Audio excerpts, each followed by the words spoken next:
4월 12일 새벽 기도회 말씀입니다. 오늘 본문은 신명기 27장 말씀입니다.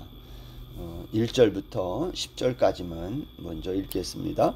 모세와 이스라엘 장로들이 백성에게 명령하여 이르되 내가 오늘 너희에게 명령하는 이 명령을 너희는 다 지킬지니라. 너희가 요단을 건너 내 하나님 여호와께서 내게 주시는 땅에 들어가는 날에 큰 돌들을 세우고 석회를 바르라. 요단을 건넌 후에 이 율법의 모든 말씀을 그 위에 기록하라.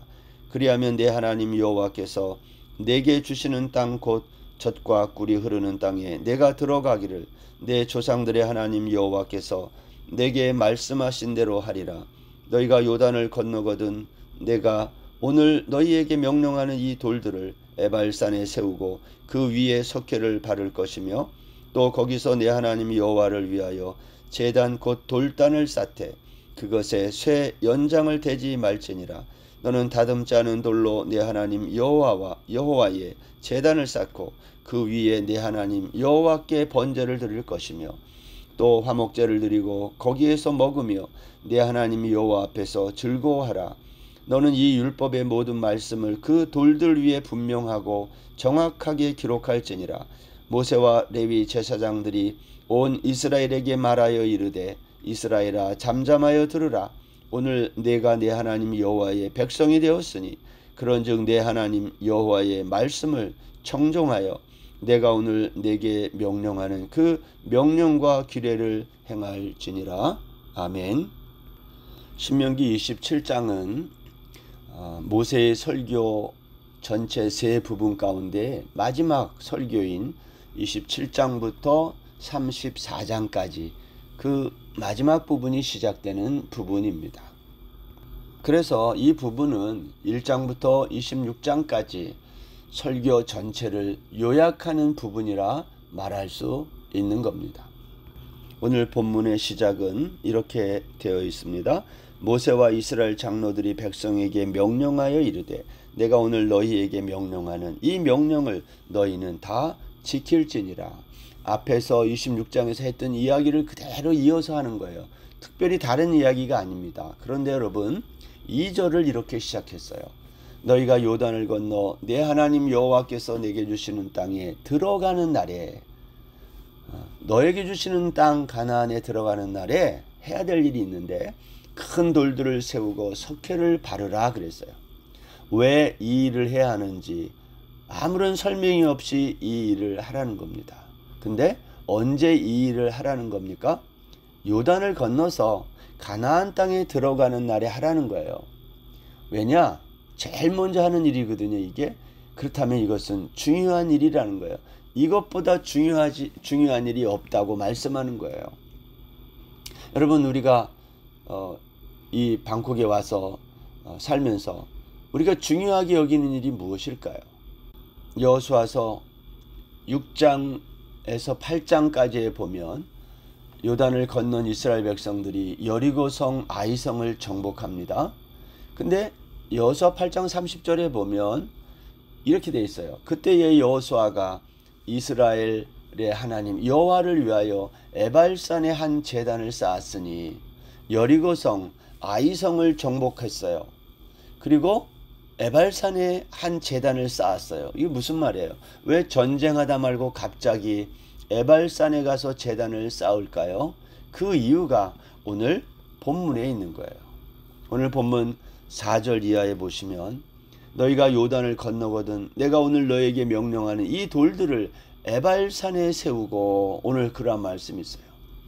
여러분 가나안 지도를 보면 에발산이 있는 이 지역은요 아이성에서 전쟁이 끝난 아이성에서 북쪽으로 40km 정도 떨어진 곳입니다. 여호수아서 8장에 가면 여호수아는 아이성 전쟁이 끝난 다음에 이 40km 떨어진 에발산에 있는 세겜으로 가요. 이 세겜 땅은요 가나안의 중앙 부분입니다. 가운데예요. 전쟁하다 말고 세겜으로 간 이유가 뭘까?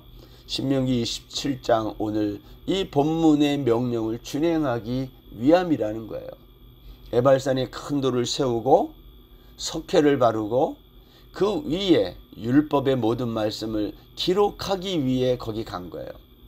여러분, 이거 쉬운 일이 아니잖아요. 수많은 사람이 이동해야 되고요. 회반죽을 만들어야 되고요. 마를 때까지 기다렸다가 거기에 율법을 기록하는 거. 여러분, 이거 쉽지 않잖아요.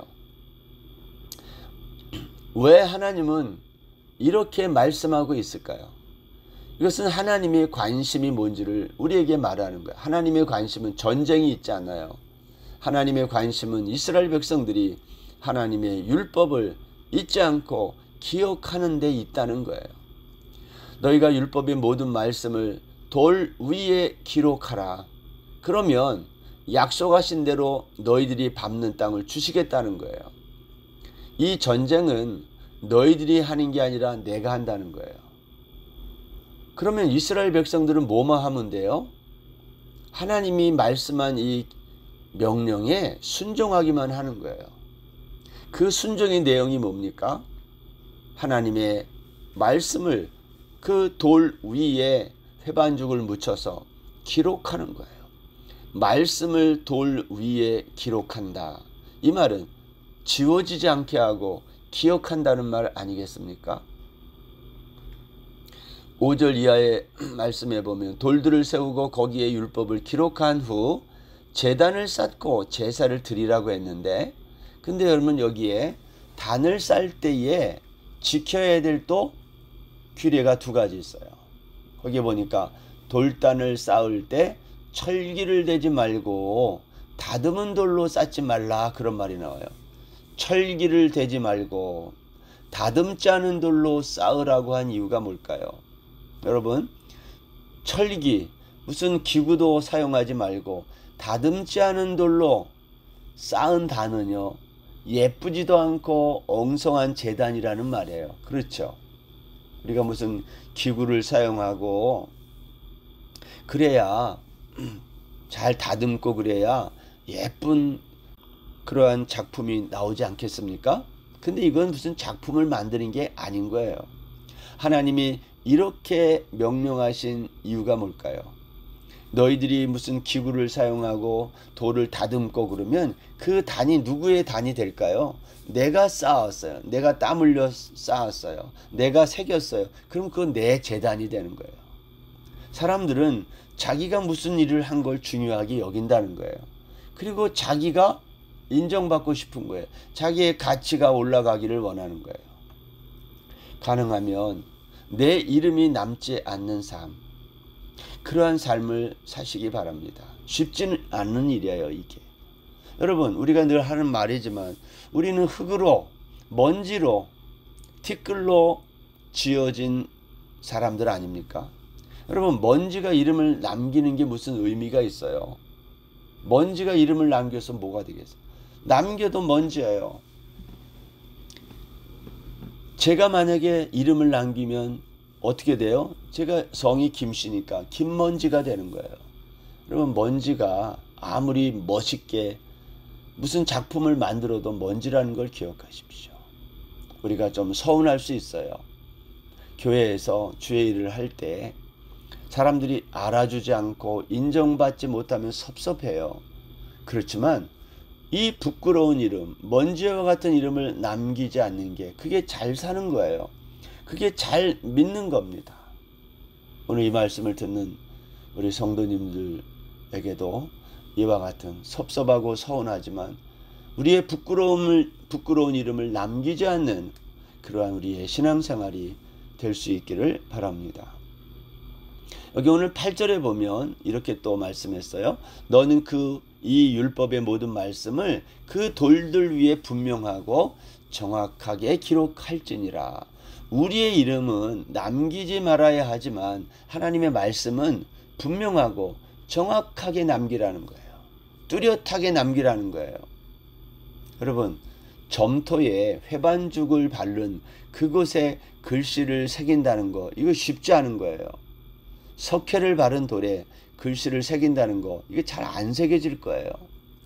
근데 분명하고 정확하게 기록하라고 말씀한 것을 우리가 잘 새길 필요가 있습니다. 쉽지 않은 일이지만 하나님의 말씀을 기억한다는 게 남긴다는 게 쉽지 않지만 너희들 가감없이 정확하게 분명하게 기록하라고 말씀하고 있는 겁니다.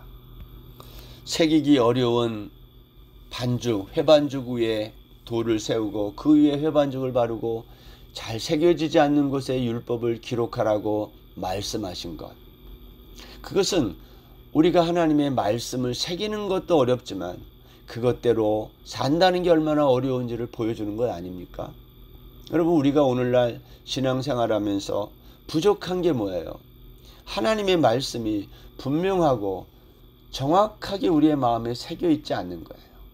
그러니까 무슨 결정을 하고 어떠한 일들을 처리할 때에 하나님의 말씀이 분명하지 않으니까, 정확하게 생각나지 않으니까 나의 지식이나 경험에 의존하여 결정하고 살 때가 많은 거예요. 그러니까 하나님의 말씀을 많이 듣기는 들어요. 많이 아는 것 같기도 해요. 그렇지만 그 말씀의 의미를 정확하게 모르니까 어떤 일을 결정할 때는 늘 흔들리고 방황하는 거예요. 여러분, 제가 설교 원고를 준비할 때 시간이 있으면 계속해서 원고를 여러 번 반복해서 수정합니다. 왜 한 번 원고를 쓸 때에 수정할 필요가 없이 완벽하게 왜 쓰지 못할까요? 그게 저의 한계인 거죠. 저의 부족함이에요. 저는 수정이 필요한 존재다라는 걸 늘 깨닫습니다. 어떨 때는요, 일부 주일 설교 끝나고 나서 설교하면서 조금 이상해서 원고를 다시 보니까 이거 고쳐야 되는 거예요. 이게 지금 말이 앞뒤가 안 맞는 거죠. 예를 들면 그럴 때 정말 어떤 때는 정신없이 다시 그 원고를 수정할 때도 가끔 있는 거예요. 그만큼 제 자신이 수정이 필요한 부족한 존재임을 깨닫습니다. 설교를 마친 다음에도 늘 아쉬움이 남아요. 이 부분은 이렇게 수정해서 설교했으면 듣는 성도님들이 이해하기가 훨씬 쉬웠을 텐데, 그럴 때가 많다는 거예요. 그런데 여러분, 생각해 보세요. 오늘 이 기록된 신구약 66권 이 말씀은요, 기록된 이후에 한 번도 수정한 적이 없이 수천 년을 내려오고 있는 거예요. 놀랍지 않습니까? 말씀을 날마다 읽지만 늘 새롭게 깨달아지는 하나님의 은혜를 생각하며 놀랄 수밖에 없어요. 감사하지 않을 수 없습니다. 사랑하는 여러분, 우리가 태국 이 방콕에 살면서 하나님의 말씀을 분명하고 정확하게, 오늘 말씀에는 돌에 새기라 그랬는데 우리는 돌이 아니라 마음에 새겨놓기를 주의 이름으로 축원합니다. 한두 번 해서 마음에 뚜렷하게 새겨지지 않아요. 그래서 반복해서 말씀을 듣고 배워야 되는 겁니다. 하나님의 말씀을 우리의 마음의 신비에 새기는 훈련, 이게 날마다 말씀을 듣는 시간 아닙니까? 11절 말씀부터는 너희들이 그렇게 큰 돌을 세우고 율법을 기록하고 제단을 쌓은 그날, 오늘 모세는 또 한 가지를 이야기합니다. 오늘 여기 12절 말씀에 보면 너희가 요단을 건넌 후에 시므온과 레위와 유다와 이사갈과 요셉과 베냐민은 백성을 축복하기 위하여 그리심산에 서고, 루벤과 갓과 아셀과 스불론과 단과 납달리는 저주하기 위하여 에발산에 서고, 오늘 그러한 말씀이 있습니다. 여러분, 이스라엘 12지파 가운데 6지파는 축복을 하는 그 그리심산에 서게 하고, 나머지 6지파는 저주를 해야 하는 에발산에 서게 하는 거예요. 그런데 이걸 누가 정해줘요? 너희들이 알아서 서라, 이게 아니라 하나님이 정해주는 거예요. 여러분, 왜 이걸 하나님이 정해줄까요? 각자 알아서 서라고 하면 다 축복을 하는 그리심산에 서고 싶지 않았겠어요? 근데 이것을 하나님이 정해줬다는 거예요. 그 이유가 뭘까요? 그 이유를 갈라디아서 3장이 답을 합니다. 갈라디아서 3장 10절에 보면 무릇 율법 행위에 속한 자들은 저주 아래에 있나니 기록된 바 누구든지 율법책에 기록된 대로 모든 일을 항상 행하지 아니하는 자는 저주 아래에 있는 자라 하였습니다. 또 하나님 앞에서 아무도 율법으로 말미암아 의롭게 되지 못할 것이 분명하니 이는 의인은 믿음으로 살리라 하였습니다. 율법은 믿음에서 난 것이 아니니 율법을 행하는 자는 그 가운데서 살리라 하였느니라. 그리스도께서 우리를 위하여 저주를 받은 바 되사 율법의 저주에서 우리를 속량하셨으니 기록된 바 나무에 달린 자마다 저주 아래에 있는 자라 하였음이라. 누가 저주 아래에 있다고 했습니까? 율법의 행위에 속한 자들이에요. 율법의 행위에 속한 자들이란 에발산에 선 6지파나 그리심산에 선 6지파나 마찬가지라는 거예요. 우리 모두는 12지파는 율법으로 말미암아 의롭게 되지 못한다는 겁니다. 그러니 어디에 서든 상관없는 거예요. 우리는 어디에 서든 그 율법의 행위로는 우리가 의롭다함을 얻을 수 없어요. 우리가 저주를 피할 수 없다는 거예요. 그러면 우리가 어떻게 해야 이 저주를 피하고 살 수 있을까요? 오늘 성경은 그 비결이 그리스도가 있는 곳으로 달려가라는 거예요. 그리스도가 있는 십자가로 달려가라는 겁니다. 십자가는 그리스도께서 율법의 저주를 받고 나무에 달려 죽은 곳인데 그것이 어떻게 저주를 면하고 사는 곳이 되냐는 거예요. 그 이유는 예수님이 우리 대신 저주를 받고 죽으셨기 때문에. 그래서 우리는 예수님이 율법의 저주를 받고 죽으시는 대신 우리는 속량함을 받아 살게 되었다는 것입니다. 여러분, 우리가 여기에서 기억해야 될 것 또 한 가지, 에발산에는요 율법을 기록한 그 돌들, 우리를 정죄하고 죽이는 율법만 있는 것이 아니라 모두 있다고 그랬어요. 다듬지 않은 돌로 쌓은 제단이 있어서 우리의 죄를 속죄하는 제사가 있는 곳이에요. 너희가 율법의 정죄를 받을 때 번제단으로 나가 그리스도를 만나 속죄를 받으라는 거예요. 그러니까 에발산에는 율법의 정죄와 심판만 있는 게 아니라 어린 양의 피와 속죄의 은혜가 동시에 있는 것입니다. 우리가 어떠한 율법의 저주 아래 있어도 하나님의 은혜로 말미암아 우리가 속죄함을 받고 영원한 생명을 누릴 수 있다라는 것입니다. 저주가 있는 자리지만 동시에 그 자리가 축복의 자리다라고 말씀하고 있는 거예요. 오늘 본문 15절 이하에 보면요. 그래서 저주를 받으라 하면 모든 백성은 아멘 하라고 이렇게 12번이나 이게 반복돼요. 우리 중에 누가 저주를 받으라 그럴 때 아멘 할 사람이 어디 있어요? 이런 말이에요. 저주를 받으라 그럴 때 아멘 하라, 이 말은 내가 저주받아 마땅합니다 이렇게 고백하라는 거예요. 여러분, 우리가 비록 천사처럼 살지는 못했지만 그렇다고 그렇게 나쁜 짓 하면서 산 겁니까? 그렇지 않잖아요. 왜 내가 저주를 받아야 됩니까? 항의할 수도 있지만 그렇게 하지 않고 그렇습니다 이렇게 고백하라는 거예요. 왜? 그래야 예수 그리스도의 십자가의 속죄가, 그 십자가의 피가 우리를 살리는 그러한 놀라운 은혜로 임하기 때문에 그렇다라는 거예요. 그런 점에서 저주가 아니라 축복이라는 거예요.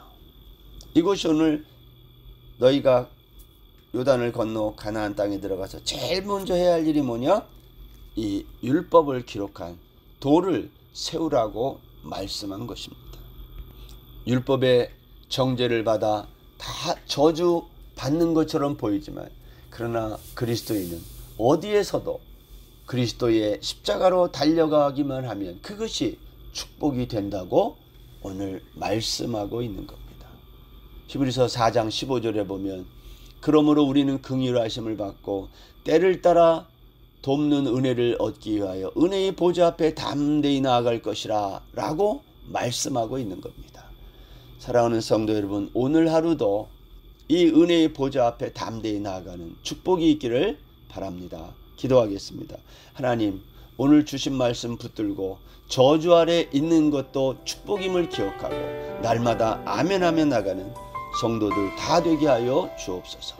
예수님의 이름으로 기도드립니다. 아멘. 오늘 하루도 평안하세요.